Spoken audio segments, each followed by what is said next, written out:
इसलिए 1857 या उसको छोड़ दो। अगर हिस्ट्री आप लोगों ने पढ़ा होगा तो 1905 बंगाल डिवीजन, ठीक, और बंगाल डिवीजन में हिंदू और मुसलमान जिस तरह से गले मिलकर चल रहे हैं, उससे अंग्रेजों को इस बात को प्रॉब्लम हो रही है कि अगर हिंदू और मुसलमानों के बीच इसी तरह अगर कॉन्फ्लिक्ट यूनिटी हुई तो भारत पर उनके लिए शासन करना इम्पॉसिबल। इसलिए उन्हीं के प्रयास से मुस्लिम लीग का इस्टेब्लिशमेंट होता है। 1909 के एक्ट में मुसलमानों के लिए सेपरेट इलेक्शन कॉन्स्टिट्यूएंसी डिसाइड कर दी गई। इसलिए अंग्रेजों की जो पॉलिसीज है, अंग्रेजों की जो पोजीशन है, वह अंग्रेजों की पोजीशन हमेशा डिवाइड एंड रूल की है। इसलिए एक तरफ कांग्रेस का भी नेगेटिव अप्रोच है, जैसे जिसके कारण सर सैयद अहमद जैसा टॉप नेशनलिस्ट थिंकर कॉमनल बन जाता है और इतना बड़ा विचारक जो भारत माता रूपी दुल्हन की दो हिंदू और मुसलमान को जो कहता है कि ये दो सुंदर चमकीली आंखें हैं, अगर ये आंखें आपस में लड़ती हैं तो दुल्हन कमजोर हो जाएगी, कुरूप हो जाएगी। इसलिए ए मेरे मुसलमान भाइयों,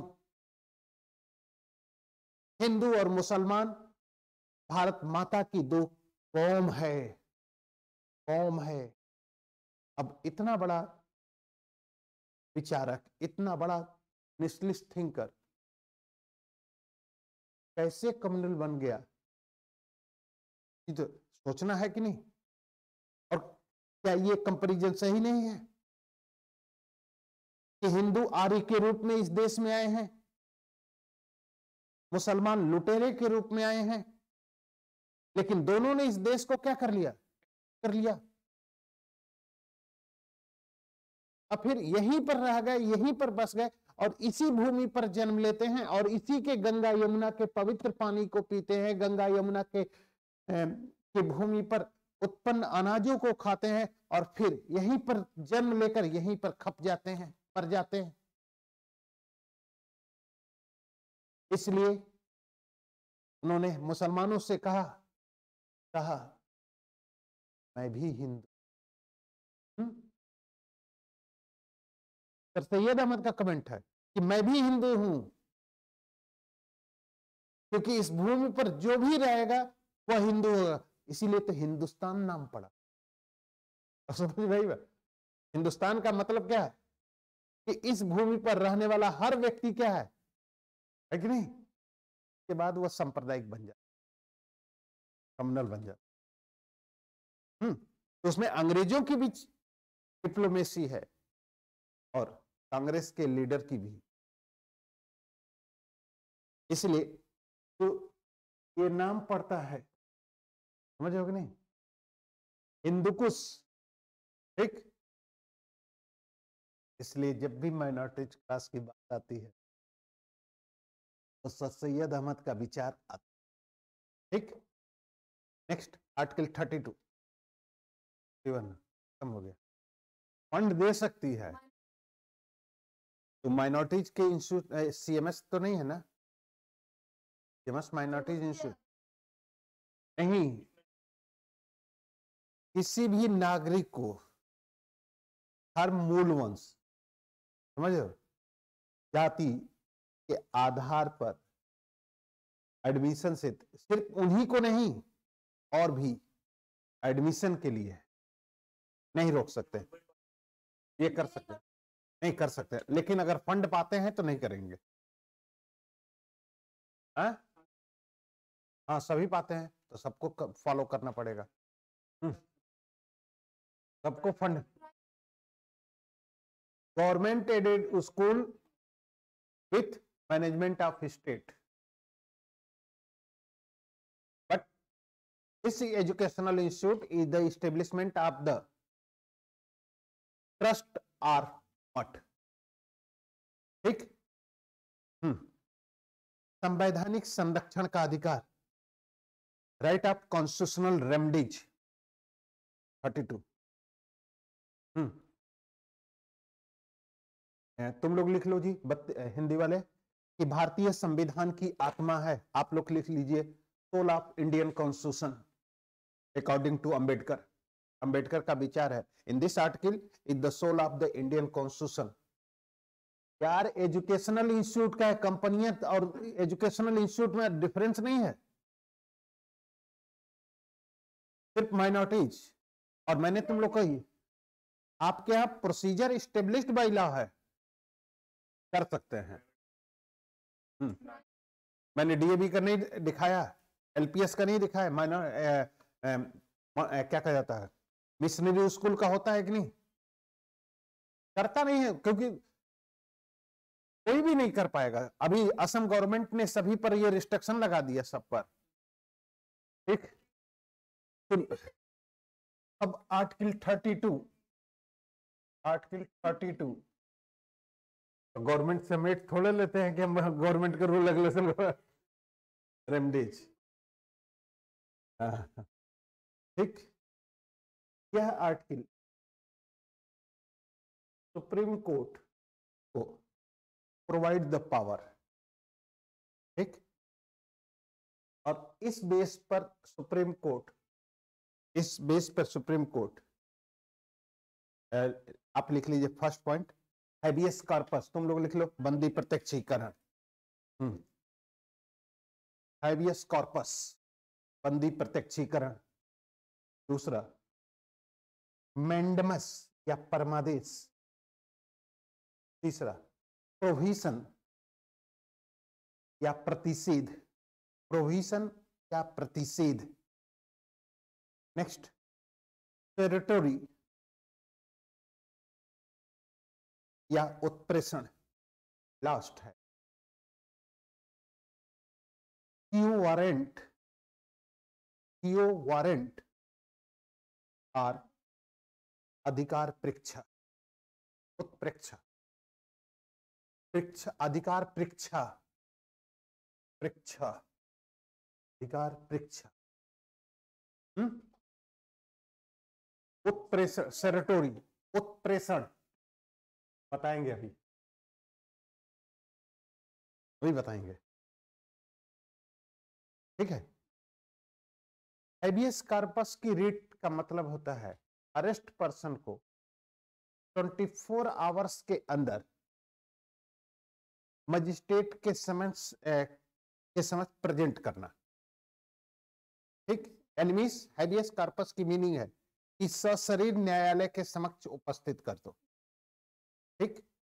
और जब न्यायालय के समक्ष या जुडिशरी के समक्ष हम उसको प्रेजेंट करेंगे, तो जुडिशरी उसके ऊपर लगाए गए ब्लेम का एग्जामिन करेगी, ठीक। अगर ब्लेम गलत है तो छोड़ देगी, या ब्लेम सही है तो जेल कर देगी। क्लियर? अब थोड़ा सा कुछ करिएगा मत, पहले सुन लीजिए, समझ लीजिएगा, कुछ मत। अगर इस स्ट्रक्चर को समझ में आ गया, ये सर्किल है, चाहे इंजीनियरिंग का सर्किल मान लो, चाहे पुरानिया चौराहा का मान लो, कहीं का भी मान लो, है ना, ठीक। अब यहां पर एक पोल होता है, इतना तो स्ट्रक्चर देखा है,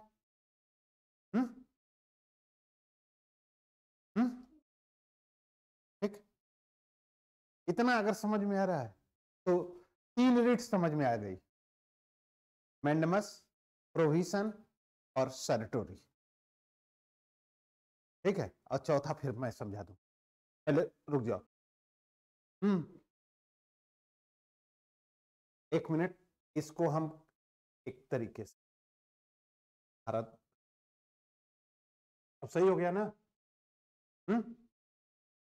अब समझ हो गया? ये जेब्रा क्रॉसिंग है। अब बताओ, अब इंटरप्रिटेट करो। ऐसा है कि जितना स्ट्रक्चर है उतना अपना संविधान मत बनाओ, यहाँ पर जितना कुछ बनाया गया इसी को इंटरप्रिटेट करो। राइट टर्न नहीं लेना है, लेफ्ट टर्न के बारे में कुछ भी नहीं लिखा है तो आप मोड़ सकते हैं, ये कोई जरूरी नहीं है। अगर जो चीज लिखी गई है कि नहीं राइट टर्न नहीं ले सकते हैं, हाँ यही है ना, ठीक। यानी मीन्स एडमिनिस्ट्रेशन आपको ऑर्डर देता है, ये आपको ऑर्डर हो गया कि आप जाइए, ये हो गई आपकी मैंडमस, ठीक।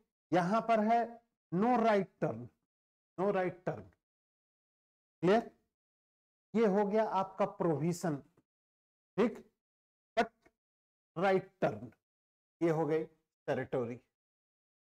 कहने का मतलब अब सुनिए, अगर आपका कार्य यह है, मैंडमस का मतलब कि आपको जो कार्य दिया जाता है, अगर उस कार्य को नहीं करते हैं तो उसके लिए आपको आदेश दिया जा सकता है कि आप उस कार्य को करिए, ठीक,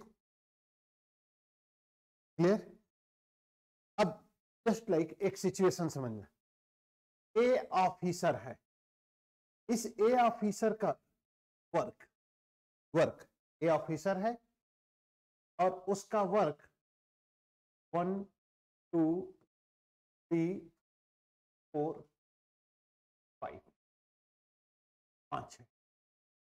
इसका मतलब क्या है कि अगर ये 5 कार्य नहीं करता है तो उस पर मैंडमस की रिट आ जाएगी, ठीक। लेकिन छठा कार्य नहीं है तो ये छठा कार्य उसके ऊपर प्रोविजन है, ठीक, प्रोविजन है, यानी इस कार्य को नहीं करना है फिर भी तुमने कर दिया तो ये क्या हो गया, टेरिटोरी, क्लियर। अब समझ में आ गई बात।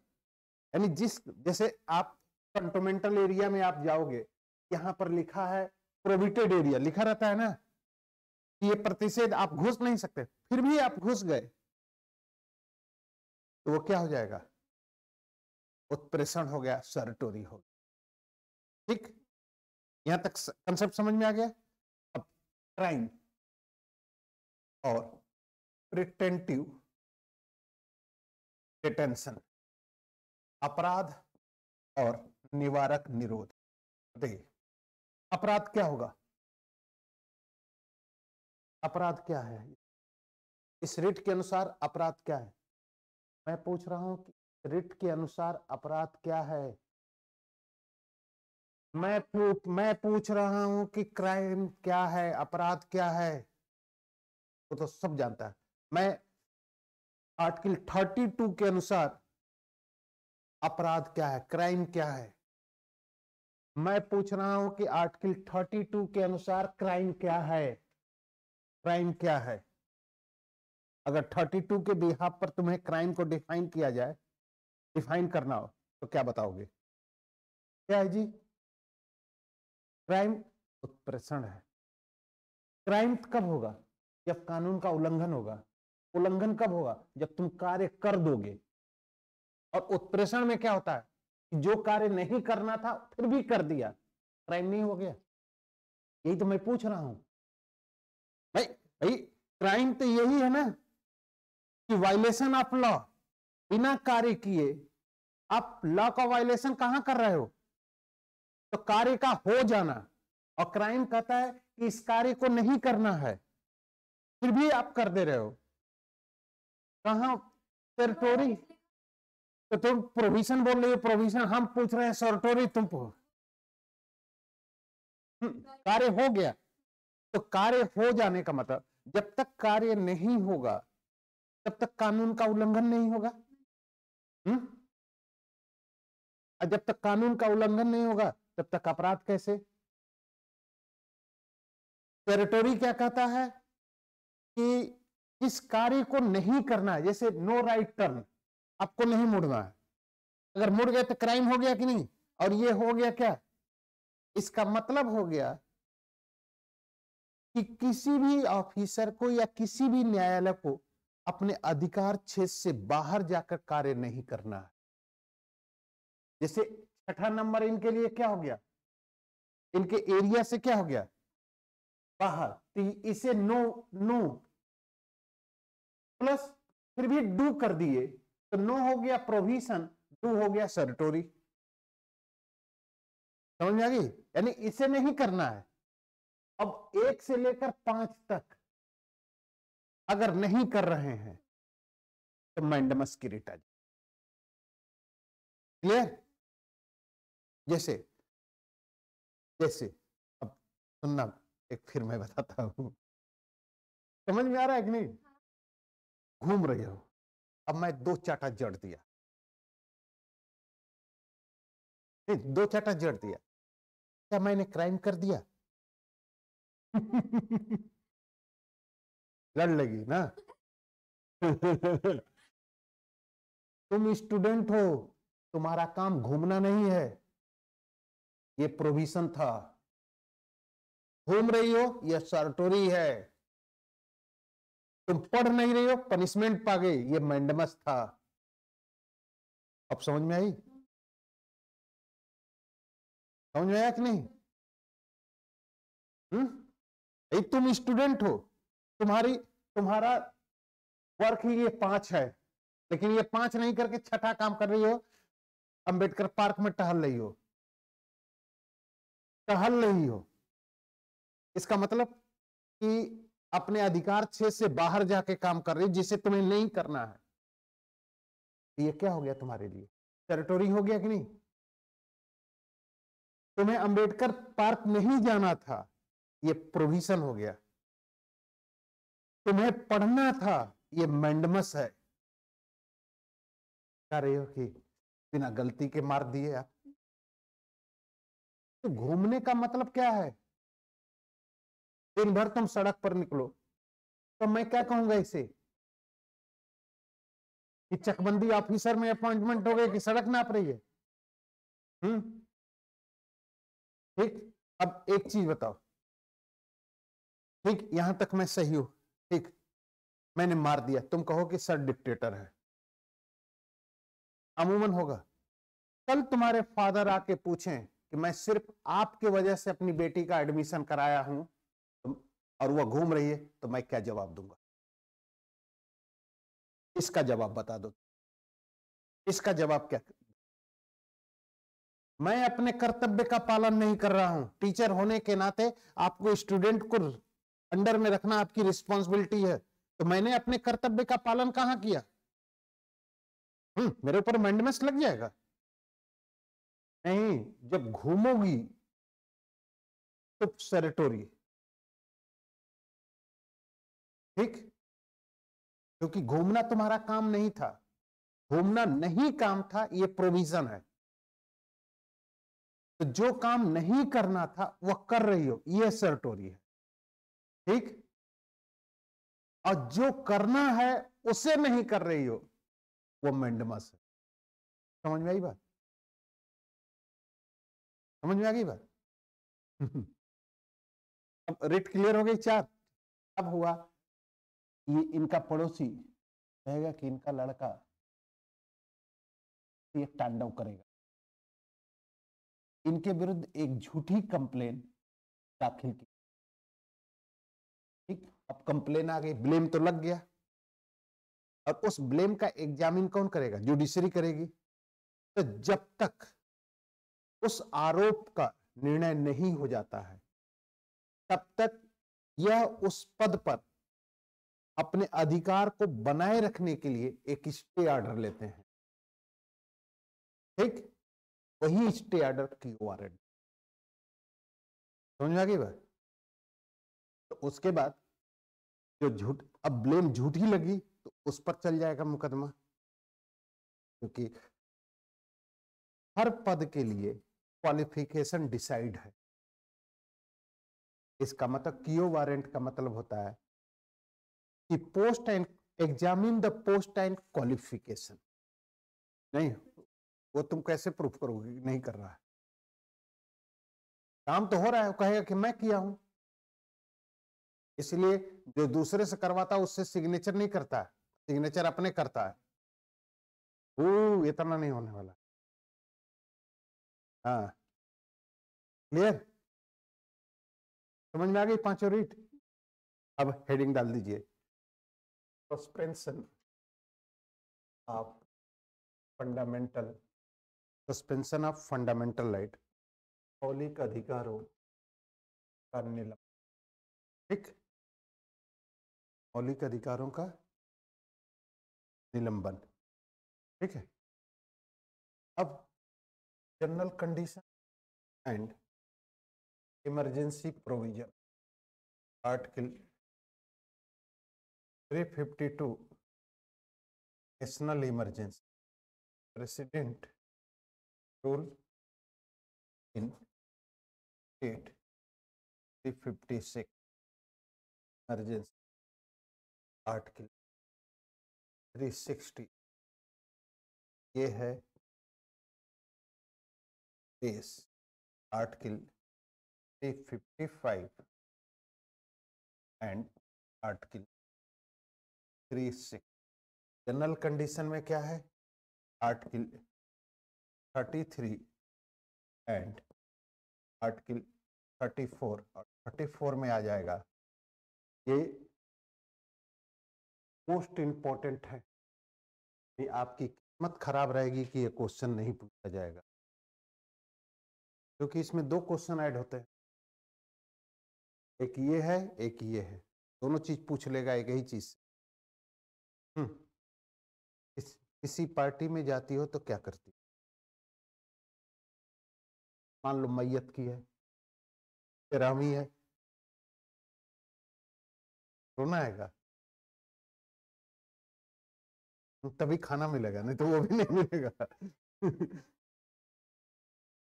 नहीं, थोड़ा सा रो लिया तो उसका सर्विस टैक्स खाना मिल गया।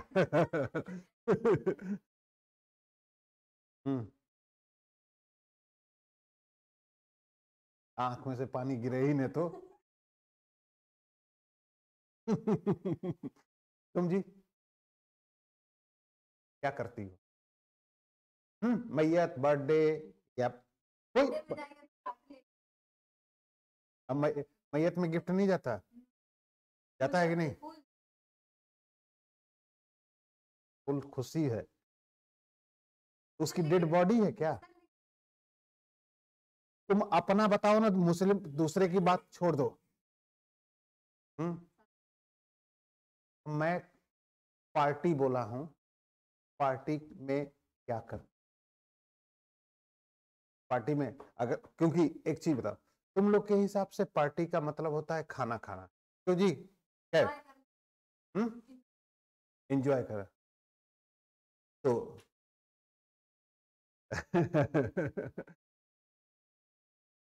खाना, तो खाना मैयत में भी मिलता है, खाना बर्थडे में भी मिलता है, और खाना मैरिज में भी मिलता है।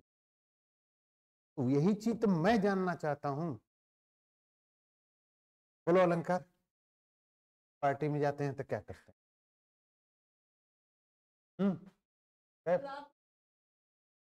सुनिए, तीनों पार्टियों में एक वर्क जरूर होता है, गिव द इनवेलप। तीनों पार्टियों में गिव द इनवेलप होता है ना। एक मिडिल क्लास की फैमिली, एक मिडिल क्लास की अगर फैमिली ले, आज की बात नहीं, लगभग 1980-90 की बात है या 2000 की, तो near about a middle class की फैमिली ये अमाउंट देती, 121 रुपए का, अभी भी है गांव में, अभी भी है। ठीक, इस 121 रुपए आप दे तो 121 रुपया है, लेकिन आपका खर्च हो रहा है +1 और 1 रुपए का इनवेलप, 122 देने में। इनवेलप का भी तो प्राइस आएगा। इस डिजिट को यहां पर लगा दो,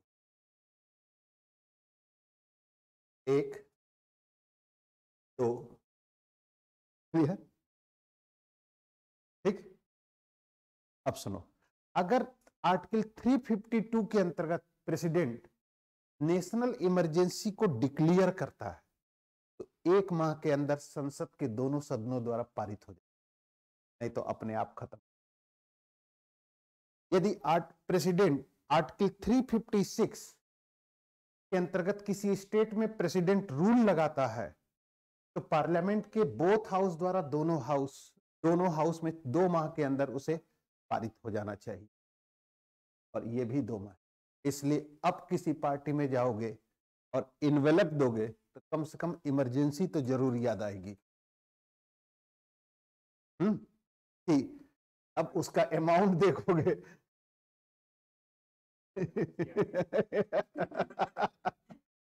समझ आ गई बात? अब तो ये होगा ना। इसलिए अगर कभी भी आपसे क्वेश्चन पूछा जाता suspension of fundamental right, clear, इसका मतलब है कि आप सिर्फ यही कंडीशन नहीं मेंटेन करेंगे, वो भी करेंगे, इसको भी। इसीलिए इस टॉपिक के साथ मैं इस टॉपिक को भी आपको पढ़ा दूंगा, जिसके कारण आप दोनों चीजें एक साथ लेकर चले। अब जैसे यहां पर है 33 में है कि आर्म्स फोर्स, ठीक, या सेंट्रल फोर्सेज में अगर आप रिक्रूट होते हैं या, तो आपके फंडामेंटल राइट को पार्लियामेंट लॉ फॉर्मेशन करके लिमिटेड कर सकती है, ठीक। इन्वेस्टिगेशन टीम जो होती है या यानी इस तरह से। और 34 है आपका कि किसी एरिया में, टेरिटोरियल पार्ट में अगर आर्मी लॉ लागू होती है तो संसद उस क्षेत्र के रहने वाले लोगों के मौलिक अधिकारों को सस्पेंड कर सकती, ठीक। और इसके तहत आपका है एक्सपा लागू होता है, arms force special power act. और इस एक्ट को अभी जम्मू कश्मीर में लागू किया गया है, जिसमें ये एक्सपा का मतलब है कि इससे आर्म फोर्सों को स्पेशल पावर मिल जाते हैं। पहली बात कि वह किसी भी मकान या किसी भी व्हीकल का एग्जामिन कर सकते एनी टाइम्स, ठीक। दूसरा कि कहीं पर भी उन्हें संदेह होता है तो उस घर को उड़ा देंगे जहां पर टेररिस्ट हैं, या टेररिस्ट होने का जो भी थोड़ी सी भी कॉन्स्पिरेंसी मिलती है तो उसे उड़ा सकते हैं। और तीसरा जो सबसे विरुद्ध है, उनके विरुद्ध किसी भी प्रकार के जुडिशरी में रिट नहीं लाया जा सकता, उनके उनके उनके क्या कहा जाता है, विरुद्ध अगर रिट लानी है तो उसके लिए आपको क्या करना पड़ेगा, गवर्नमेंट से परमिशन लानी, ठीक। तो इस तरह से आपका यहां तक फंडामेंटल राइट खत्म होता है और यहां से नेक्स्ट टॉपिक शुरू। क्लियर, समझ में आ गई? एनमीस जैसे सपोज दैट इसको हम इसका एक एग्जांपल देते हैं। कहीं पर ड्यूटी लगी है, जैसे just like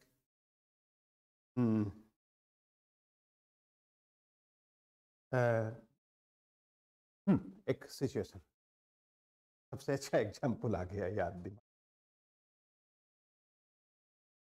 India Pakistan, India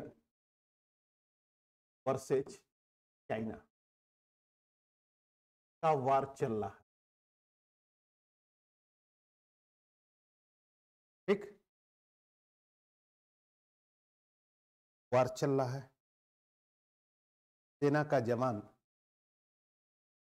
5 बजे 5 PM पर अपनी राइफल को उठाया और अपने मेजर को कहता है कि लो, अब कल मैं आऊंगा तो लड़ूंगा क्योंकि मेरी 8 घंटे की ड्यूटी। ऐसा होता है? ऐसा नहीं होता। समझ रहे हैं कि नहीं? उसी प्रकार